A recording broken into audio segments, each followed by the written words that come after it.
Hello, my name is Tim Smith, and I'm one of the members here at Desert Grace Church. We have a great message for you today. If you enjoy this video, be sure to give us a thumbs up and leave a comment so we know that you've been blessed. God bless.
Arizona District Church of the Nazarene sent a team all the way from Arizona, Washington, and Nevada to Kenya, Africa.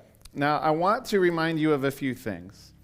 First off, that Kenya is 10 hours ahead of us, which means that if we were in Kenya right now, we would pretty much be getting ready for bed. We'd be closing out our day, the sun will be going down, and that is exactly what was going on. So a couple of weeks ago when we were there, it was like living your life exactly flipped time-wise from what you're used to, trying to sleep when you're used to being awake and trying to be awake when you're used to being asleep.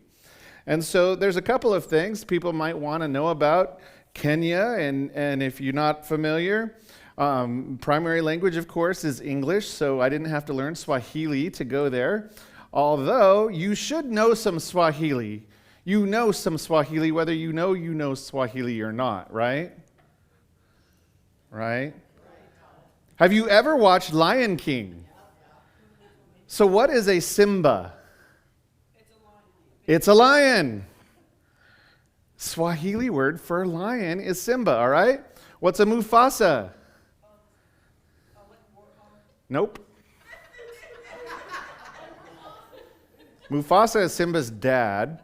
He is the king. Anybody know what a Rafiki is? He's a friend. So when you get to Kenya, the first thing they say to you is caribou, which is welcome. Caribou. Anyway, they also speak a lot of French, and that's a lot of fun. So if you were curious, there were 3 flights we took to get to Kenya. We took one flight that was from Phoenix to LAX. That one was no sweat. It was a 90-minute flight. Everything went as planned. It was no big deal. Then we flew from LAX to Doha. Now, that was quite the flight. It was 15 plus hours. Anybody know where Doha is? 15 hours. Yeah. 15 hours from LA. You get on the airplane, you fly over the North Pole, and you end up in the Middle East. You fly right over Iran and Iraq and land in Doha, which is in Qatar. And we were actually flying Qatar Airlines. Then from there, we went from Doha to JKIA. I don't remember what the JKIA totally stands for, but it's the airport in Nairobi. So that was about 6 hours from Doha. So there you go. Now, if you're calculating all that up with your layovers and everything else, it's a little over 24 hours.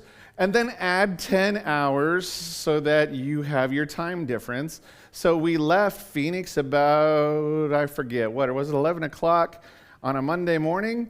And we got into Nairobi at after midnight on like Tuesday night. So Wednesday was the first day we were really there. Felt like we'd lost 2 days.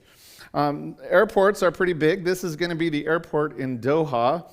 Reminded me a little bit of Vegas. Now, I actually took this picture at like 2 o'clock in the morning in Doha on the way back, and I'll tell you that story a little bit further. They have a very modern airport, and there's this interesting thing. You look up on the top there, and you kind of like, what's up there? Anybody have an idea? Kind of up on the top on the side there. Nope. It's the train track, how you get from one place to another in the Doha airport. So that's kind of an interesting thing there. Now, you finally land in Kenya. Now, I want you to notice that this picture is taken of the plane. There are two staircases that we had to exit from, but what is the person basically standing under? A jet bridge. So I don't know whether they just need you to get down there so that they can put you on a bus to take you to customs so that you can enter the country, or if they just know that you've been on the plane for so long you need some exercise and you need to walk down some stairs. So they put you on a bus, they take you to a place that basically is like a metal building. This was our first impression of Kenya, kind of the nice little metal, cover. But when we went in, there were these bathrooms that looked absolutely horrendous. Like, if this is what Kenya is going to be like, this is going to be a rough couple of weeks. And then the building itself felt like it was a little bit run down. Now, on the way out, we were actually upstairs by the jet bridge, and it looked like any modern airport you've ever been in, with the stores and restaurants and everything else. But their first impression was not really that wonderful. In Kenya, security is a really big deal. So everything is really tightly kind of secured when you're in a group. First off, there's a lot of crime in Kenya. There were some places where we would be traveling on the bus, and they would say, okay, this is an area where if you are going to take pictures, don't let your camera get too close to the side of the bus. Because if it gets too close to the side of the bus, there's people watching, and they may reach out and snag it right out of your hand. So that wasn't really a great thing. There's not a whole lot of police around, and then in some areas there's a lot of corruption. So in fact, if you go look at the state's website, they'll tell you probably not to travel to Kenya unless you know what you're doing and to stay away from certain places. But I want to remind you, you probably already knew this, Kenya is what they call a majority world country. They're stopping to use like third world or developing country, but a majority of the world's population lives in less developed countries. Just want to remind you of that as we go through. And then I was told when we were getting ready to go there by a former missionary to the area that we were actually going to middle class Africa. So I was seeing kind of an interesting dilemma, but I tell you the security is a big deal. And this is the entrance to African Nazarene University. This was actually taken on graduation day, but the gates are normally completely shut. They'd pull the bus up, they'd wait, and they'd make sure that everybody's okay, open the gates, we'd pull in, they'd shut the gates, they would make sure that, nobody had whatever while we were on our way. And then the bus would continue. Same thing with going out. We would have to wait for a minute. They'd figure out whatever else and then open it. We were staying in a 3-story tall house. Now, I was told that at one point this was the Work and Witness house, then it became the missionary's house, now it's the Work and Witness house again. Austin and I, because he had surgery, chose to stay on the very first floor, but we were able to use any of the floors we wished. Now, I want you to notice something about that entryway. It looks like a prison. So that is not to keep you in. That is to keep the animals out. All right? So I want to point out that at night it looks very much the same. This is just a little closer view. But if you look up kind of on the back there is a light kind of in the shape of a V. Those are all the way around the campus. Now, they want to make sure that there are no intruders, but there's something even more important that they're trying to make sure doesn't happen. They really don't want the baboons, the monkeys, the snakes, and all of those things to come in. So they will go around. During the day, there's just lots of security people. They have places they're supposed to be. And then at night, there's security people with dogs. And they're apparently mean dogs. I never ran into one, so I didn't have to worry about it. I laugh because security is this really big deal. And I don't know if you can see the key that Augustyn is holding, but it's basically like a skeleton key like we would think of back in the old Victorian times. And every lock, almost every lock in Kenya is like that. And so you're thinking they're way behind in something that they think is so important. But I told you one of their biggest concerns at African Nazarene University is the animals. This is the view from the third floor. You can barely kind of see one of those V lights there. You can see that there's a river that runs behind there. There's some houses that are really nice way in the back. Probably, if you have super good eyesight, you might see a baboon in the tree that's kind of right there. See it? Of course not. But here's another picture, and this picture is a little further down, and you'll see some things that look like dark rocks on the side. My camera's not that good on my phone, but those are baboons. And so the baboons were constantly active right there on the other side of the fence.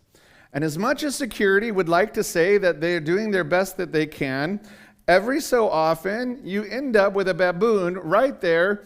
This is right literally next to that metal door that we were showing you before. Like we could see him, he could see us. He'd found some food there, so he was just making sure we weren't going to try to help ourselves. But there he is, just having a grand old time.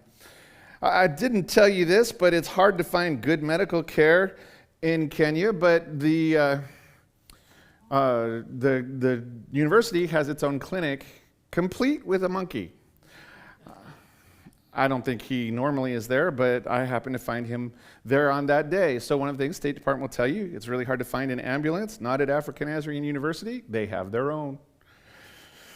But I want to also tell you, because a lot of you, I don't know, if you've been around the church for a long time, the missionaries always come, and one of the questions they usually get asked is, did you get to eat anything good like monkey brains?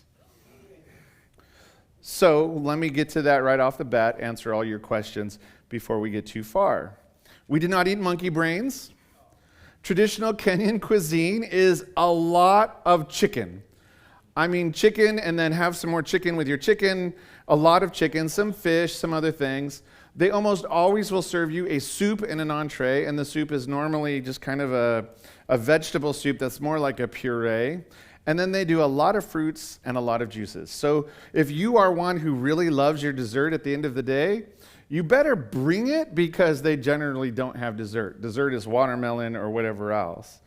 You might have seen that we had a nice eating room to hang out in, and they served us well. We ate really good. Here is the most quintessential Kenyan breakfast, right?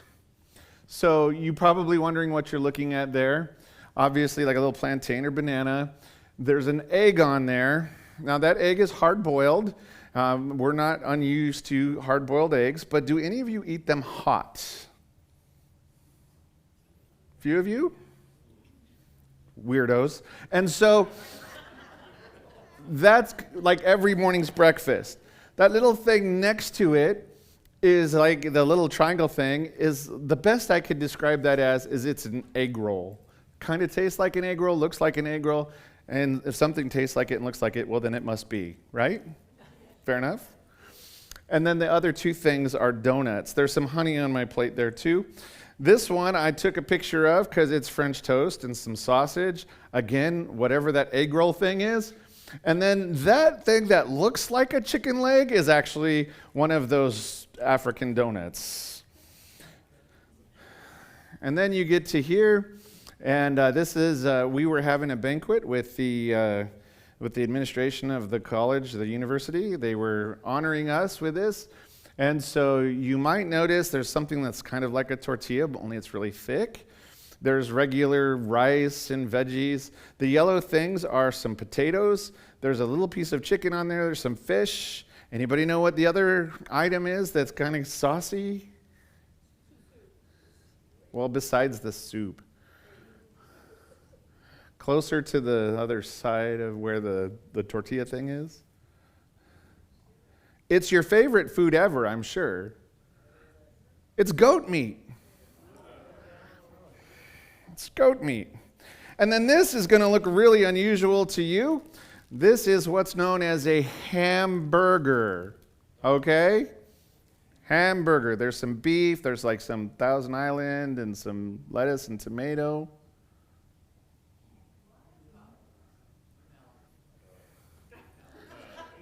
You're not buying it?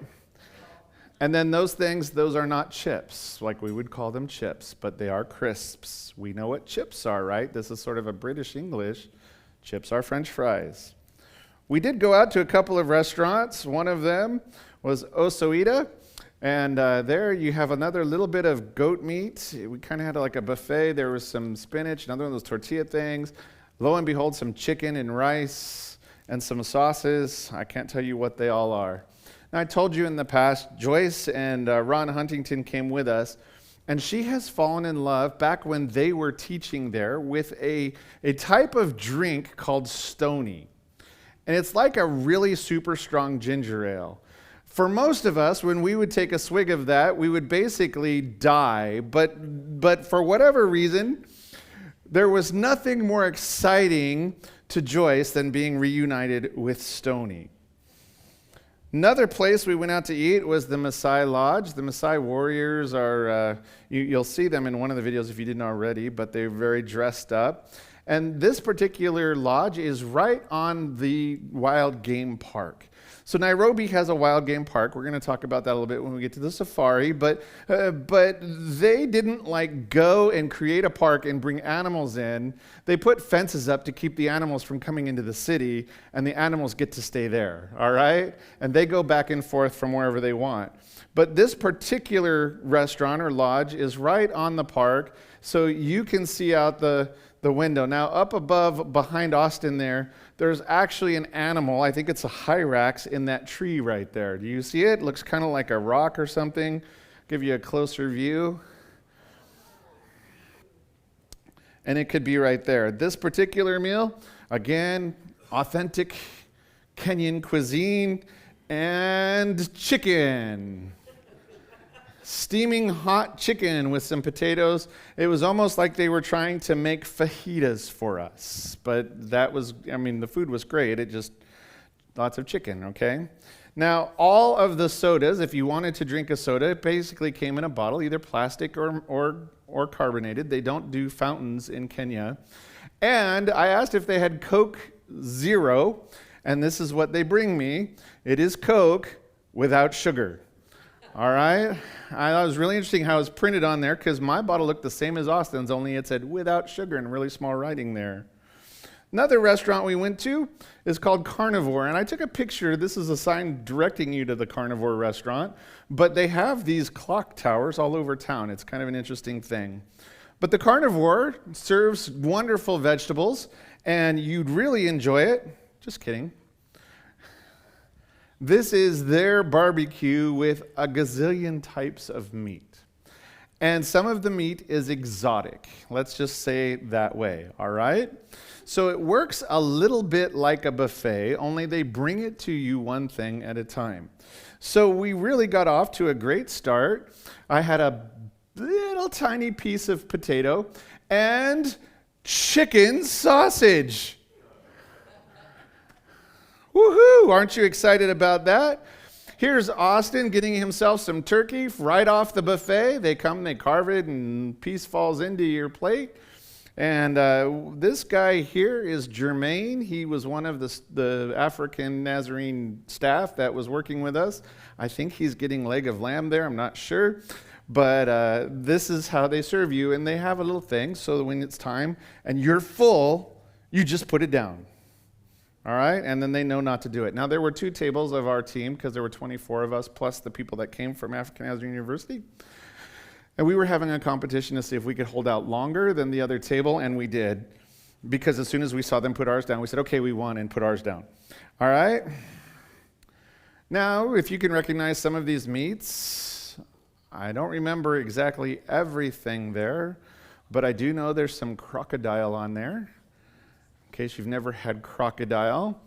There's some gizzard on there. I know some of you probably love gizzard, and you would love to have more of it, probably. Some turkey. I don't remember what the little rib, some sort of a beef or pork rib there.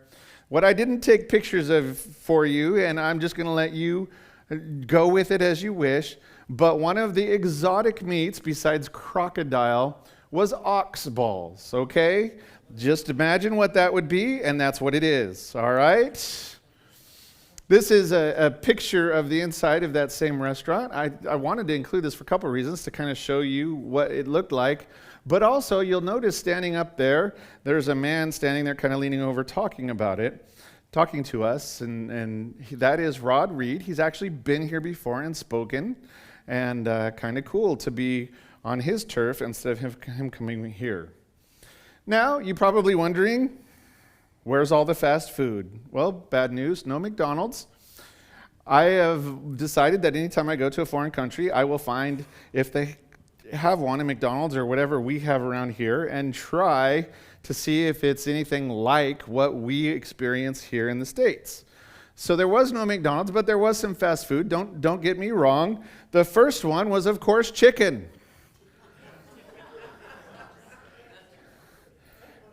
So, the first time we got a chance to go to the mall and eat out, Austin and I went to KFC. This was early in the trip before we were totally tired of chicken. But you'll notice there that there's what they call a chicken burger on my tray. Austin got your traditional chicken, and I don't remember what's with that. Was it rice? And then you notice that it's a little bottle of soda and all the stuff. And of course, chips, not French fries, but chips. Now, you might wonder, what does it cost in Kenya to eat at KFC? Well, it's about $5 US. Each one of those meals was about $5 because they are much poorer than we. And your dollar will buy a whole lot more than their Kenyan shilling. We also went to this restaurant, which happened to be a Pizza Hut. Wanted to find out if it was any different than the Pizza Hut here, and absolutely it was. I didn't mention that when I was trying to order at KFC, they kept calling it a chicken burger, and I was fine with that, and I kept pointing to the menu, but she's like, is that what you want? Do you want it spicy? And when she wouldn't let it go, would you want it spicy? I just said, fine, give it to me spicy. It was fine.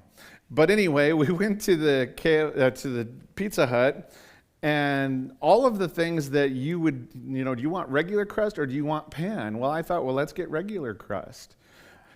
That was a mistake. Regular crust was like super thin and crispy.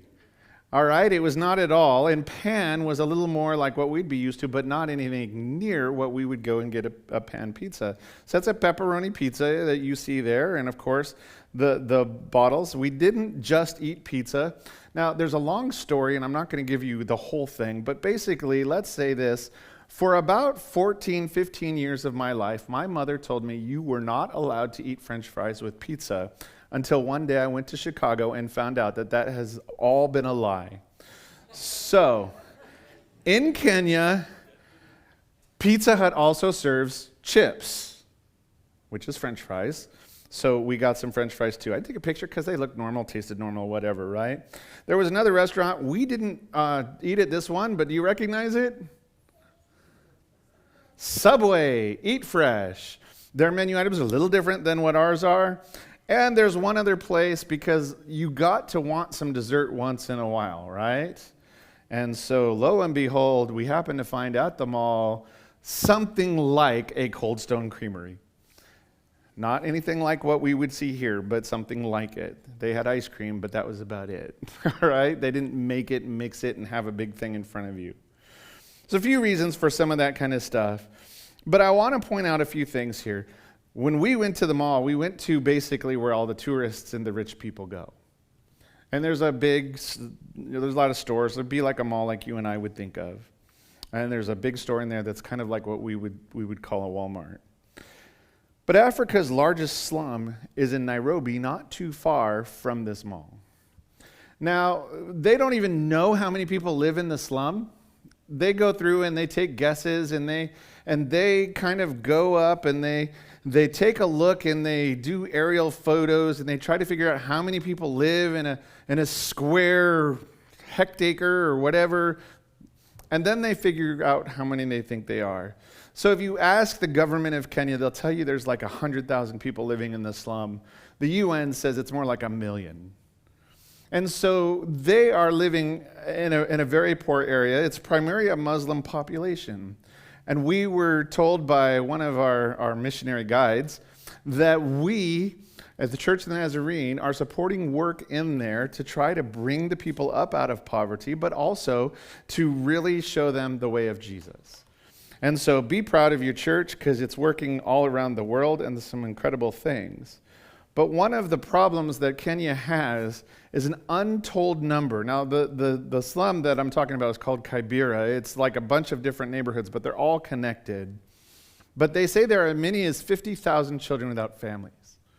They're street children, or they're abused children, or they're working to get themselves something to eat each and every day. Almost all the residents of Kibera live on less than $2 every day. That's $2 US. That means that they're not even able to, if they save up for a week, they might be able to get over to KFC, but they're going to be more hungry than that and have other needs. And so they say that 12% roughly in Kibera are HIV positive. That's a big issue. And they kind of pass it around because they have no access to things like electricity, running water, or basic medical care. There are kids just very young living all by themselves. So we drove by it and I kind of snapped a picture from afar. You can see kind of a bunch of metal roofs and downtown in the background and some newer buildings in the foreground. And then I got a picture of something that was a little closer. One of the problems they have in Kibera is that most of these structures were built on whatever was there when they got there. And most of what was there when they got there, or when they rebuild, is trash. They've outlawed plastic bags in Kenya, by the way. They don't want them because they get in the way and they cause a big issue. So I kind of gave you an idea of what's going on in Nairobi, and you got this kind of dichotomy between two sides. And African Nazarene University has a phrase, and what they say is what begins here transforms the world. So the African Nazarene University, you probably saw in the video, started in 1994. There was a Bible college there before. A little bit of trivia for those of you that are Nazarene absolute hardcore. You want to know the trivia. It was authorized by a General Assembly in, I think, 1987, but it has grown quite a bit since then. In fact, right now there are 4,000 students from 27 African countries and really around the world. They recently started a program where they trade with NNU students. The cost is relatively cheap compared to what we would think of for a college university at about $1,500 per semester. That includes room and board, by the way, probably a lot of chicken.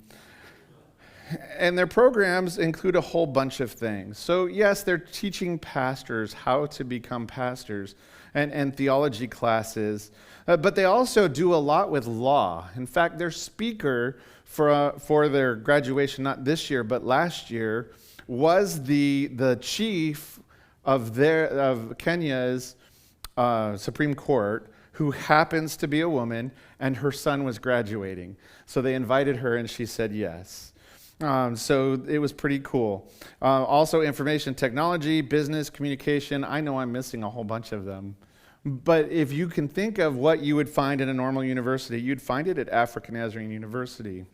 So this is a picture of in the administration building, one of the walls as you walk in. They have a really large building. It's called the Hellstrom Building. And they use this for a lot of purposes, but it's kind of like their sports arena. They've also held chapel in here. Before COVID, they used to have chapel services of 1,500 or more that they would hold in here. And it was a pretty big event. These are some other pictures of it. And then they have classrooms as part of the building. And this is one of their redone classrooms to be more 21st century compatible. And so it's kind of a beautiful campus.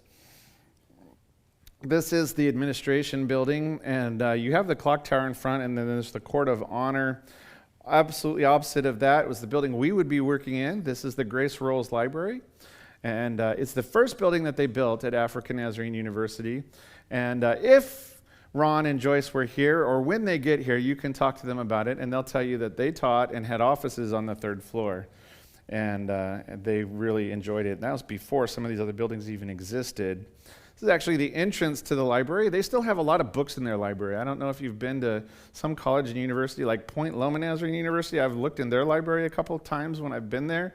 And from when I was a student back in they've really gotten rid of a lot of the books, right? I'm not going to say how many years ago. And they keep remodeling it to make it more of a study space than an actual library because so many things are accessible online. They have a chapel. This was the original chapel that they used to have their chapel services in, but then they outgrew that. They have another one I'll show you here in a minute. And just a view of kind of off campus there. And this is the chapel they're using right now, and also the church that meets on campus meets in this particular building. There's not much to it. It's kind of like a barn. It's not really, I'm not even sure it had front doors, because I was taking this picture, the building was locked. And I'm pretty sure I was holding my phone through some bars. So, you saw pictures of these doors. There's Augustyn and I in front of them. And then I wanted to show you this picture because this was one of Joyce's students when she taught there in 2001. And she ran into him, was so excited to see him. He's now the dean of the information technology school. And so again, when she gets here, you need to ask her lots of questions. I want you to understand that our church, Desert Grace, supports what's going on and supports the transformation of Africa through African Nazarene University. Whether you know it or not, you are helping to support what's going on around the world and what God is doing. There are those 4,000 students from 27 African countries, and one of the things that I want you to really get is that there are missionaries like Rod Reed. This is him kind of addressing a group of us at the banquet. He came in several times, talked to us. One of the things that Rod said is that it's incredibly impactful for the students when work and witnesses from the groups from the U.S. come. Because in their mind, we as people are too important to be doing the kind of work that we come over and do. Whether it be painting or whatever it happens to be. So we are supporting the Reed family and their work in Africa.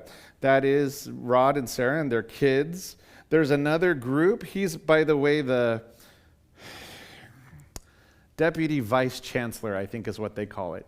So if you think of the chancellor as, say, the president of the institution, and the vice chancellor is the president of the institution, then the chancellor is like the chairman of the board. So he's like the third in command. Is that the right way to say that? And he has been very active. I think they've been there for forever. Rob and Cindy North also are missionaries from the Church of the Nazarene who are serving at African Nazarene University. He does a lot of things with trying to help get the university promoted and get new programs going and all of those sorts of things. She is the chaplain for the university, and they were not there for the vast majority of our trip because they had been in the United States talking to people, and so they got there basically in time for graduation, which was one of the last days we were there. Russ and Carla Frazier are also missionaries in the Church of the Nazarene, and these are all what you would call commissioned missionaries. So there's two different kinds of missionaries, and we'll talk a little bit about it. But commissioned missionaries basically are paid by the Church of the Nazarene through World Evangelism Fund. So let me tell you a little bit. Make sure that you're up to date on what the mission of the Church of the Nazarene is. We are a global church. We're one of the few that when we have our General Assemblies, people come from literally all over the world to be able to meet together and get along. Church of the Nazarene currently is in 164 world areas. Now, why does it say world areas and not countries? Because there are some places where we're not even allowed to tell you that we're doing work in, or we would put people at risk. There are 30,875 churches, and we have over 2.6 million members. In case you wondered, about 550,000 of those are in the U.S. That 2 million number, most of those are in Africa. All right? How did that happen? Missions work, all right? Can we get along with that? Now, I want to kind of give you a quick test. See if you can figure these numbers out. In 2023, every year they commission a new set of missionaries and add them to what's already, and some retire. Anybody have an idea of how many new missionaries went out or were sent and commissioned this year? I wish. It is 11. They put out 11 newly commissioned missionaries. And from the U.S., how many of them were from the U.S.?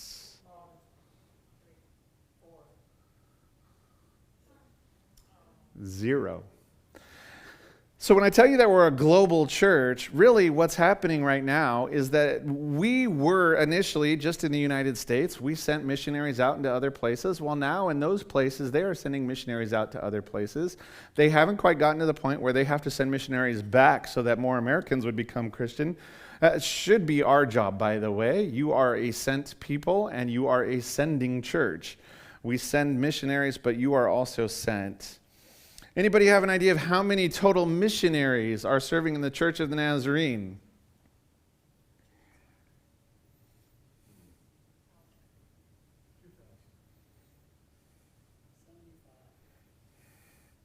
$737. So, you are now supporting 737 missionaries in the Church of the Nazarene. Now, those 737 that you are supporting, you don't have to support them all yourself, all right? We're sharing that job with a lot of other people around the world. So how many millions Nazarenes are there? 2.6. So we share that job with 2.6 million Nazarenes. But all churches help support missionaries through the World Evangelism Fund. One of the incredibly cool things is that even churches in developing countries or majority world areas, yes, I can say it, they are even giving to World Evangelism Fund. We are asked to give a certain percentage of our annual income. So they ask us to give 5.5% of our income. So when you give even $1 to the church, technically a nickel of that's going right on to missions, all right? But we also want to make sure that we're doing this well, and we generally fund this through faith promise giving. Now, I want to tell you some really good news. There are some incredible things happening in Africa, and I'm going to talk about those things. But I also want to stop here, and I want to pause, and I want to let you know something. Because right now, we are currently 20% of our $15,000 goal for the year, but we are more than 60% of the way into the year, which means that right now we have a significant deficit in our faith promise giving. Now, I'm going to tell you two things. Number one is God has got this, all right? I'm not worried about this. Every year, even in the past, when we haven't quite made our goals, God has provided through some other way. But I also want to ask you, would you consider to take a moment and really pray through, are you doing what God is asking you to do? Are you doing what God would call you to do to reach people in 164 world areas, 737 missionaries, 3 of them at African Nazarene University? Would you consider what you might be able to do? Now, if you already have made a faith promise and you're continuing that, that's great. If God doesn't tell you to do something new, fine, no problems, and I'm not going to have any issue with you. But if you would just take that moment to pray, make sure that God has spoken to you before you just make a decision. So I put a new form in your bulletin. I'm not going to make a big deal about it right now and say, hey, raise your hand if you have it and you're going to make your promise. But I am going to, in a little bit at the end of this, ask that if you have made a decision and God has spoken to you, that you turn that in today and don't wait. All right? So we're going to have the worship team come on up, but really just want you to be thinking through, what does God want you to do to partner alongside of 737 missionaries? Now, I don't know if you're the kind of person that, likes to go out to eat every day. Maybe once a week you don't, and you put that money towards this or something like that. But see what God will do Faith promise, it's up to God to make it happen. And so, see what he might say to you as we worship. Actual work of the work and witness trip is, because so far I've only talked about what we've eaten.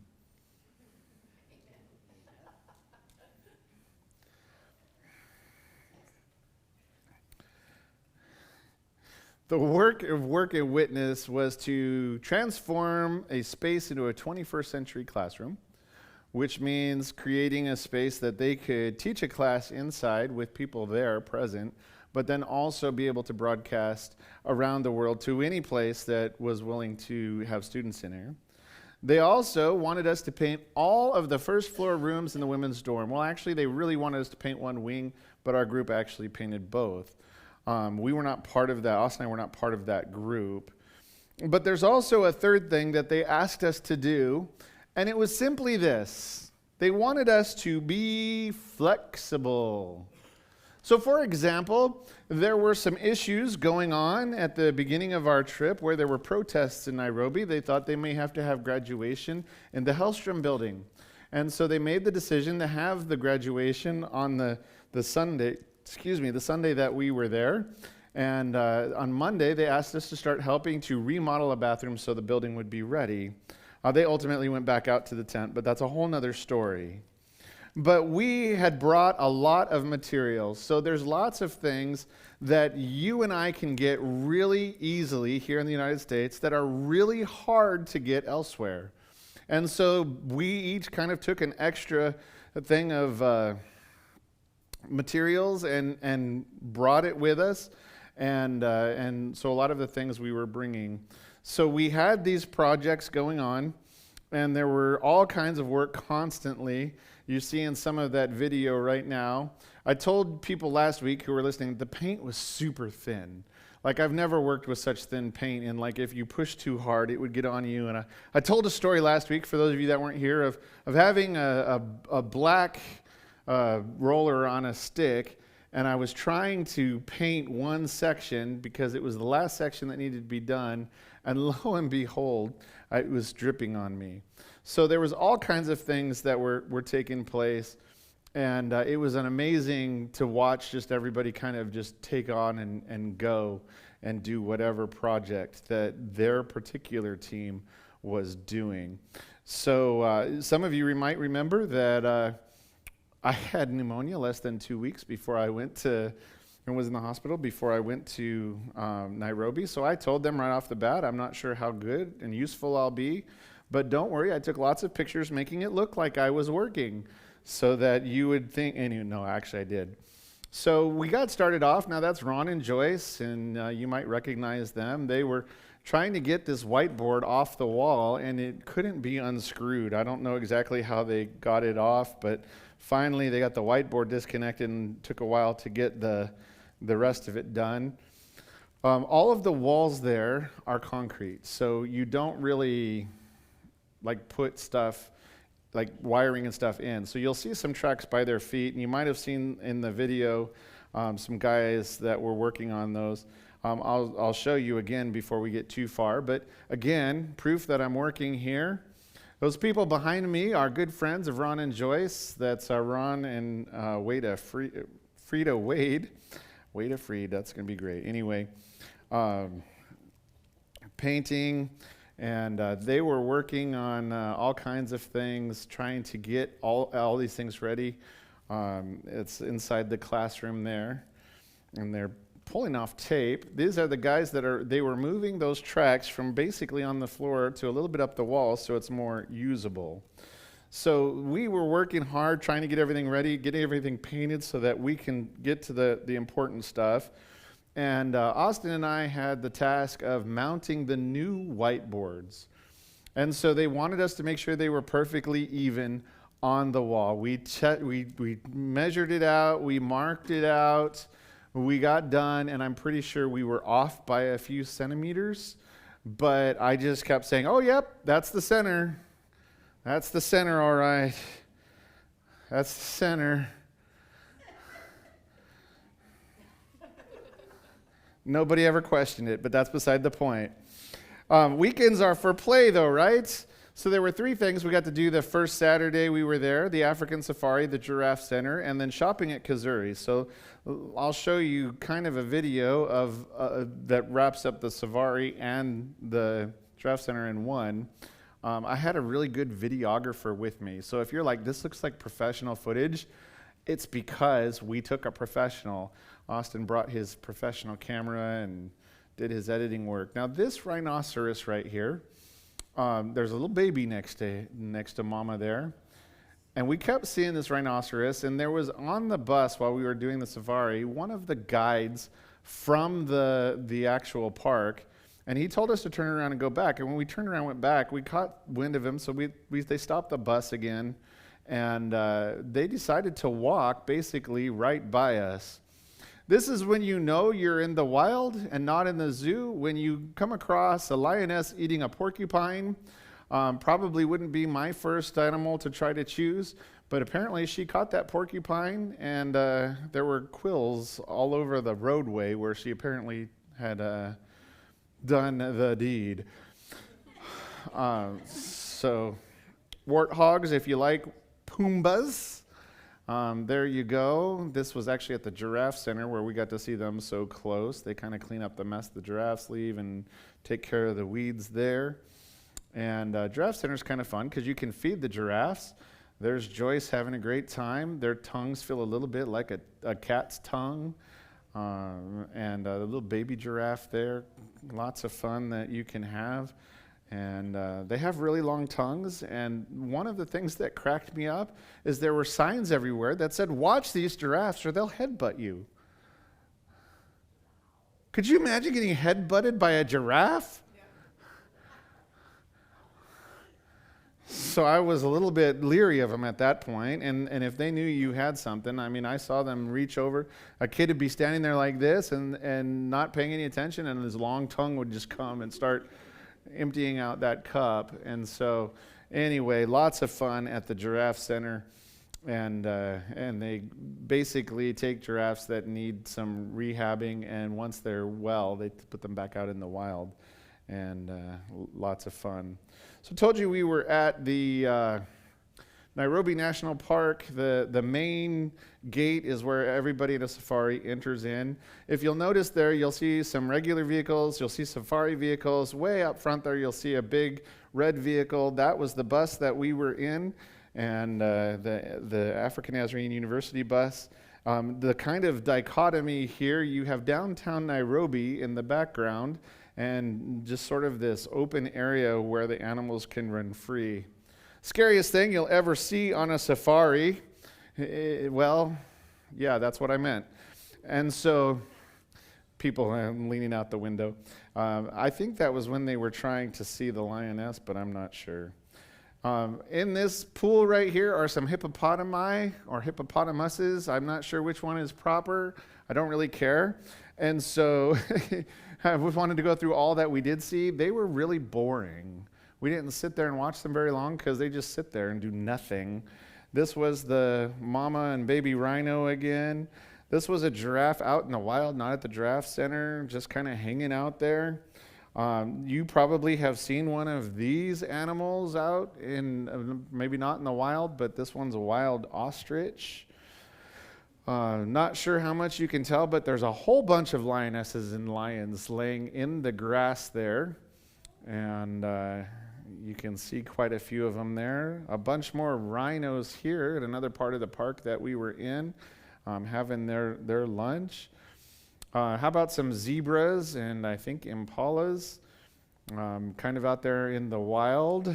You've seen one zebra, you've seen them all, right? Not true. Some zebras are white with black stripes, other zebras are black with white stripes. Did you know that? Depends what kind of zebra they are. There's also a nice little lizard. Love to find that guy in your backyard, right? No? Another Pumbaa. Before you go in to do a safari, what must you do first? Use the bathroom, right? It's a simple thing. Well, when we went to use the bathroom, the baboons were kind of hanging out right there next to where we were walking up to go to the bathroom, into the restroom there. They were playing and having a grand old time, walking around. Little baby baboon there, lots of fun. This next picture, probably going to be your favorite picture of the whole. If you want a copy, I will give it to you. It's not a really big deal. You're more than welcome to it. But can you believe Coca-Cola furniture right there at the Nairobi?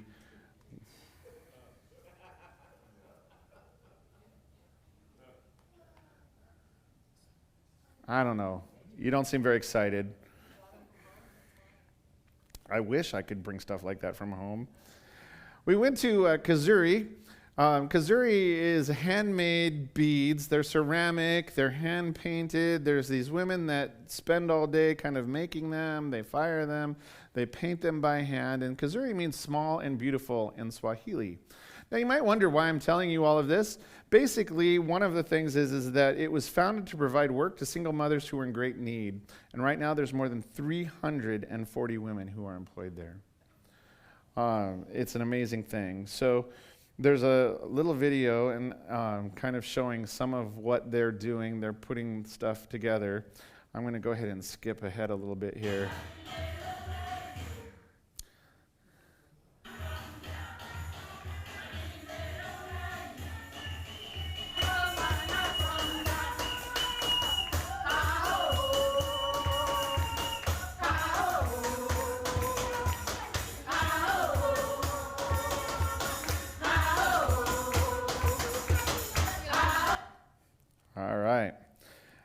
If you want to know what Kazuri bead looks like, I don't know if she brought them today, but Carissa has some because I brought her some, because that's what you do when she lets you go for an Africa vacation for a couple weeks. Bring her back beads. Anyway, more proof that I was working. See, proof, working, mounting TVs there.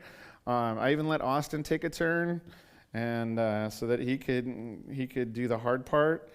These are the guys that were raising the things again.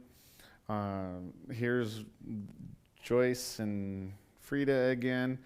Now we've got those TVs mounted, and Josh, who is our leader, is mounting what's called the owl. And the owl is the device that hangs in the middle of the room and can see all the way around. And so there it is. It's kind of a funny looking thing, but it's what it does. We got this room all cleaned up, and ultimately we began to carpet it, and I was the official carpet glue master. Had that tape thing that looked like tape, but it put little dots on the bottom of the carpet, and then Josh would put the carpet down. Well, usually Augustyn would take the carpet and Josh would put it down, and that's how we got that room carpeted, and it was pretty cool to be done with it, and we did it in a very short period of time. It was amazing. They're painting the school colors up there in the corner. This is when we were kind of putting the final touches on. Now here I'm not working. I'm supervising and talking to Fred, who was the guy that was in charge for the college of making sure we put the room together right. He's the one I had to convince that those whiteboards are centered, and from where you're sitting, they look centered, right? Yes, yes. The answer is yes. The answer is yes, all right? So, did I show you the before picture yet? This was the before.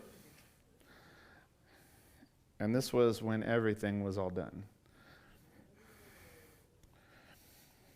Some hallways here. There's another room that we were asked to paint at the last moment, and that was that room there. I'm going to move on to graduation real quick. I told you already that we almost moved it. There were nearly 900 students who were graduating from all over Africa. And I was kind of impressed to be sitting there because they would say, and we want to introduce the education minister of South Sudan, and we want to introduce the education minister from Tanzania, and we want to introduce the education minister from all these different countries, or dignitaries from all of these places. And I thought that was pretty impressive. There were more than 4,000 people there, and we had this VIP status. We were treated really well. We were acknowledged. We'd like to welcome the Work and Witness group from Arizona to our graduation. You know, all that kind of stuff. And most of our team had absolutely no work. Some people had been drafted to hand out some gifts to the graduates, but most of us had no work, except there was one person that had to do some work during graduation. And I feel so not bad about this at all, but I was talking to Fred, and when I was talking to Fred, he found out what one of our team members does. Come on, Augustyn. He found out what one of our team members does, and as soon as he found out, somebody was drafted into helping with the technical stuff at graduation. So there is your friend Augustyn, who normally does our live streaming here, working on the live stream for the graduation of African Nazarene University. He was definitely the only white person on the team. Can you say that? Is that allowed? Yes. It was Africa. Yeah, so like he said, he was talking to Fred and told him what I do, and he came over to me and he's like, really? Yeah, you do all that? And I'm like, yeah. And he's like, do you think you could help the guys with graduation tomorrow?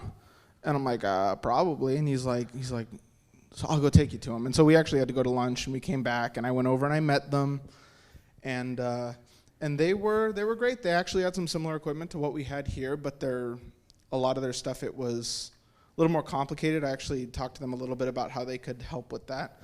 But when the actual day came, I did some help with some very simple things like running batteries to camera operators and adjusting things for people and all that kind of stuff, until the very end where, like you showed the picture, there was a guy on a camera who needed a break. And so I went and ran around and did camera operation for that for a bit. Another kind of interesting thing about that is I carry this little tiny Leatherman tool on my keys that was actually given to me by my boss at the college with the TV services there. And throughout all of the setup I helped them with, they kept having a need for a little tool like this. So they'd, need to tighten something on a camera, and he'd look around and have nothing. And I'd say, here, use this, and use this, and use this, to the point where over our little headsets I'd hear, Augustyn, I need your tool. And so I'd come running. And so this tool is actually blue. I used to have a green one because when the whole thing was done, I said, you need this more than I do. And I gave my tool to the director there so that he would have something like that to use. Because like he was saying, it's not always easy to get stuff like that over there. So I gave that to him, and the second my grandpa heard about it, he ordered me another one on Amazon because he was like, that's so cool, so I'm going to bless him right back as he's blessed someone else. And it was just a really great experience to get to see how other people work and be able to help and talk to other people from other places about how these kind of things operate. And so, yeah, it was a very good experience, and I was very blessed, and I hope I was able to bless them in return. That's all, unless you want to say more. These are all the flags of the people that are represented, and if you saw earlier, there was a picture of us walking through a bunch of flags, and that was kind of the same thing. They had a screen, they had people doing that. Now, you're VIP at a graduation when, how, I'm sorry to tell you this, but if you aren't the graduate, it gets kind of boring, and even sometimes if you are the graduate, it gets kind of boring. And you get to a point where you're like, gee, I'm getting kind of thirsty, but what do you do, right? And about the time I started going, I'm really thirsty, somebody brought not only a bottle of water, but also my favorite drink right there to our seats. And so I'm like, hey, we're really important people here. We also had a time of being in the after banquet with all of the bigwigs, the chancellor, the vice chancellor, one of the general superintendents of the Church of Nazarene. It was kind of a lot of fun. But I wanted to talk to you a little bit about Nazarene-sponsored missionaries. Now, I told you about commissioned missionaries. A sponsored missionary is not funded by World Evangelism Fund. They have to raise their own money in order to be able to serve. Okay? And so there's a guy running around this whole time while we were busy trying to make a lot of work for him, apparently, but getting us tools, getting us all the things that we need. And he was actually the person that met us at the airport. He was one of the first people to speak to us as a group, which was interesting because he's from Mexico, right? So kind of interesting that the first person you're talking to when you land in Africa is a guy from Mexico, young man. Anyway, he's done a lot of things, but he kept track of the tools, the materials, the people. And I asked him this question. I said, what's it like being a sponsored missionary? This is a fairly new thing for the Church of the Nazarene. And, how about your support? Can you tell me, is it hard to raise support? Is it difficult? And here's the only thing he was willing to tell me. He wouldn't give me numbers. He wouldn't give me facts. He said, God is faithful to provide my support. I don't worry about it, and he takes care of it. I was amazed by that. And so you don't know who I'm talking about. I'm going to show you his picture here in a minute. But I'm wondering if you would consider making a gift that could go directly to our sponsored missionary. That's Mitchell Ramos. He was you would not believe what this person was capable of doing. It was just insane. And so think about it. If you're interested and you want to do that, and by the way, if you want to do it online, there is Faith Promise Giving online. And if you want to give to the sponsored missionary, go to the missions part of the online giving and choose African Nazarene University. I am going to skip ahead because I am already over time. I knew I would be. But I want to talk a little bit about abandoned children before we get too much. We got on an ANU bus to drive for a couple of hours and go to the New Sent Center. And we were passing all kinds of crazy things. Real quick, here's a typical market in Kenya. Only about 6% of people in Kenya have refrigerators. Biggest reason is, poverty, but also the fact that the power is not consistent. So if you were to buy a refrigerator and fill it up with food, it's not going to be much use for you when the power may go out for the next at least few hours or few days. And the power would go out frequently at the university, except they have big generators. And so as soon as the power would go out, the generators would kick in, and you would just lose internet for a few minutes. Here's a good shoe store, a good example of a shoe store in Kenya. In most of the places you go, this is outdoors, and it's basically a shack. And so you can kind of see some Nike emblems. We didn't stop, but kind of an interesting thing to look at. But we were driving this ginormous bus down this little tiny road. And when I say that, you see those branches that are hanging over the road? We met every single one of those branches. You didn't want to have the window open or be close, and in some places they were on both sides. I don't know how the bus fit through the road to get to what's known as the New Sent Center. But the New Sent Center is a place that it's not that old. It's fairly new. And it's just been something that God has incredibly done. So there's a woman named Flora, and Flora created this center. And she felt really burdened to take care of kids that were on the street and were primarily struggling because they were abused and whatever. And so mostly girls, a few boys in the pictures, but mostly girls. And when we got off the bus, they were all greeting us and super excited to see us and loved to see their own pictures on a phone, play with hair. We got to go to church with them.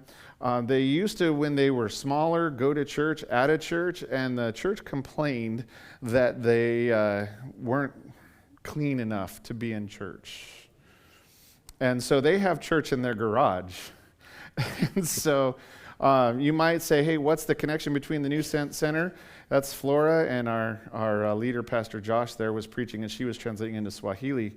But they have their own place there. They have their own purified water, all kinds of things going on. They have their own chickens, their own everything. And so anyway, Flora is in the process of being ordained as a Church of the Nazarene elder and has started her own church. And they will allow the community to come in and be a part of what's going on.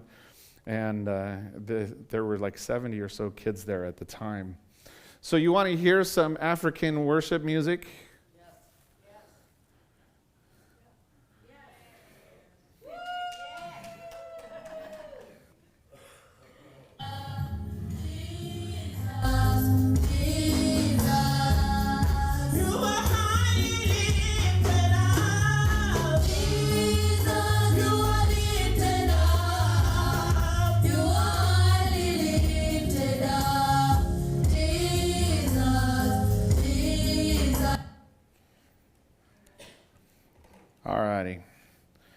Now, if you've been paying attention, you think I'm going to take an offering right now. I'm not going to take an offering. In fact, what I'm going to tell you is I'm going to tell you that when Flora told us her story, we were sitting on the edge of our seats, and a few minutes went by. A long time went by, felt like a few minutes. Basically what she said is that God put these kids on her heart, and that in Kenya and probably in a lot of places, you don't talk about things like sexual abuse much, particularly in church. And when she began to really be burdened for this, the church that she was working at as youth pastor kind of didn't want her around anymore. And so she was doing some work. She was doing some professorial work in some of the universities, including African Nazarene, and doing a few different things. And ultimately, she felt like God said to her, "Why are you not starting the ministry I've put on your heart?" And she said, "Lord, I don't have the money. I don't have the knowledge. I don't have the time.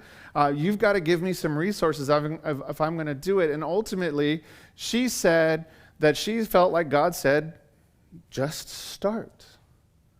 Just get started." So you'll never guess what she did. She used her rent money to get things started, to rent a place so that she could start housing a few kids. And a few kids became more kids, and she was living paycheck to paycheck. Soon she lost her own home because she was so busy doing everything for the ministry. She now has her own home again. She doesn't have to live there. But it's amazing what God has been doing in her and through her, and it's just an absolutely incredible thing. And I'm curious about what God has asked you to do. It might not have been that God has said, "Look, what I want you to do is start rescuing children in Africa." But what is God calling you to do? And my question for you is simply this: when are you going to take that step of faith? I've been telling you guys for a long time, God has something for you. If you're here and you're breathing, God has something for you. And so the trick is, what is it that God has for me, and what do I need to do for him? And so, as sort of a sermon illustration to kind of close us off here, what step of faith do you need to take? Do you need to go across a suspension bridge high above the ravine? How many of you would like to go across that bridge right now? I'm with you. It's fun. And so what would you do? What would you say? And so we're coming across that. You can see it swinging, and you can see we're all holding on for dear life. Not really sure that we're going to die, but, whatever. And on the other side of the bridge from where we were, on one side is the Maasai Lodge. On the other side is a glass company where they make glass, recycled glass, and it was really cool to see. And I happened to be looking through this glass company and realized that we came in through the back way. There's a road that's right near the college, the university, that comes right to the other side, and you don't have to cross the bridge. And they make you pay to cross the bridge.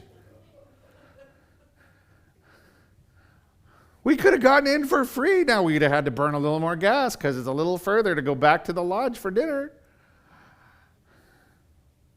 But it's about the step of faith. There's easier ways. When God wants you to go on a journey, there always seems to be an easier way to get around what God is calling you to do. But what happens when what he wants you to do is take the step of faith on the bridge that you're not comfortable with? I've told you before, sometimes when God calls us to do something, he leads us right into the one place we don't want to be. He leads us into a famine. He leads us into a place where we might be in danger. He leads us into a place where basically we have to say, you know what? We can only depend on God in this situation. So I'm not asking you to give a bunch more money. I want you to pray about what you can do for Faith Promise. I want you to pray what you can do for Mitchell. I'd like to bless him. But what I really want you to do is ask yourself, what journey does God want me to go on with him? What great thing does he have for me that if I would just take that step of faith, he would just absolutely bless and make it incredible? What's he calling you to do? It doesn't have to be across the world. It can be right here at home. It could be something really simple. It doesn't have to be anything that is absolutely crazy. Put in my notes this because I think it's really important and it goes with the end of my slides. But the journeys for God can sometimes seem simple, sometimes seem tiring, sometimes don't go as planned, but they are always worth it.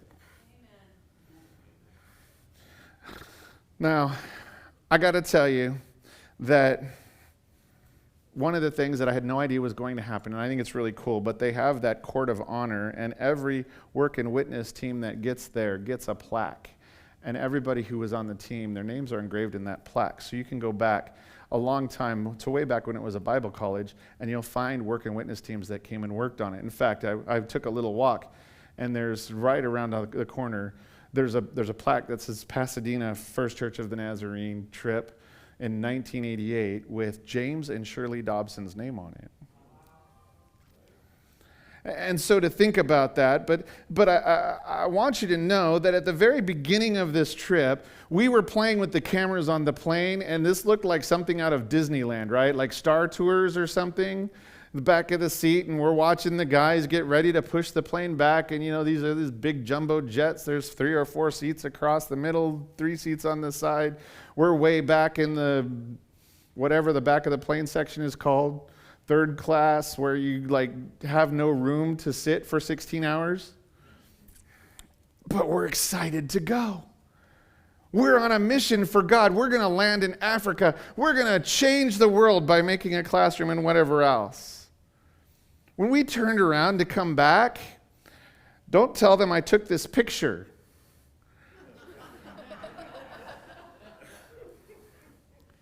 Now, there's sort of a backstory to this, and I'll just tell you right off the bat. We get into Doha. We're supposed to come back. The flight's supposed to leave at 1:10 a.m. We're not boarding yet. They get on the thing and say, hey, we're going to board in just a minute. We have an operational issue, and we've got it corrected. So we all get on the plane. We're sitting on the plane. I'm playing with the same screen, trying to watch, and other people are too, and there's one that's on the tail that shows you the whole plane, right? And I could see them loading things over here, but I wasn't really paying attention. I was so sleepy that I was just like, zonk, zonk, zonk. Finally, I hear the captain come over and say, hey, you have to get off the airplane. We've run out of time. This crew cannot fly this flight because of the length of the flight. And so get off the airplane, and the airline will tell you something at 6 in the morning. And there'll be people when you get off to tell you what to do. So wake up and get your stuff out of the thing, wait to get off the airplane, and we get off, and they tell us, hey, if you go to the food court, you have 60, whatever the Qatar money is called, royal somethings, to spend. And so Austin and I, which I didn't even think to take a picture, we went to Burger King, and it tastes just like Burger King here, in case you wondered, and no difference at all, really. And then we came back, and there was really nothing else to do but to sit and wait. And we ended up coming back. Our plane landed in LA after the time that our plane was supposed to land after a 5-hour layover in Phoenix, which meant we knew we were going to be on a later flight, but we didn't know until then that our later flight was actually the next day. So we got to spend the night in LA, which, was fine because they paid for it.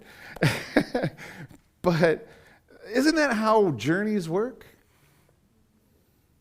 By the way, Ron and Joyce, they were sleeping there in Doha, but when they got to LA, they had another flight to catch to get up to Portland, so they got it lucky. They didn't have to spend the night. My challenge for you is not just to think of Kenya, not just to think of a work and witness trip, not just to wonder. My challenge for you is to really take into what I've tried to express to you today. These weren't just my vacation photos. God is doing an incredible work. He wants to do a work through you as well. Right here, right where you're planted, I'm sure. Maybe he's calling some of you to become a missionary. You be the next Nazarene Commission missionary from the United States. Or the next sponsored missionary. But my guess is that he is calling you to do something big, but the something big is right here in your own neighborhood. So my challenge to you is, are you willing to take that journey? Are you willing, even though there's going to be times when you're super excited and there's going to be times when you can't even keep your eyes open anymore? Right? And there's going to be times when things go exactly as you want. There's going to be times when, oh boy. So I'm sorry for keeping you so late. I'm going to dismiss you, but I also want the worship team to sing the last song. So if you need to go, I made you late for lunch.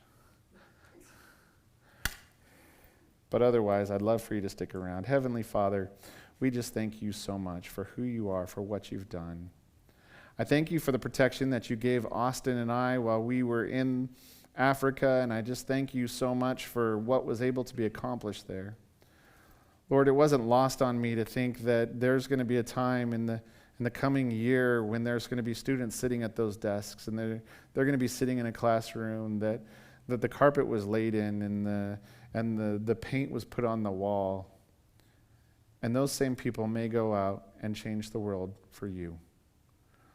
Lord, we got to hear about how there are people who are graduates from African Nazarene University all across the countries, the continent, who are in positions to be able to bring your name into places where sometimes it's not even allowed. So Lord, use all those people as a witness. And Lord, use us however you want. We give you permission. So as we leave this place this morning, speak to each and every one of us. In God's name, amen. Thanks for watching this video with me.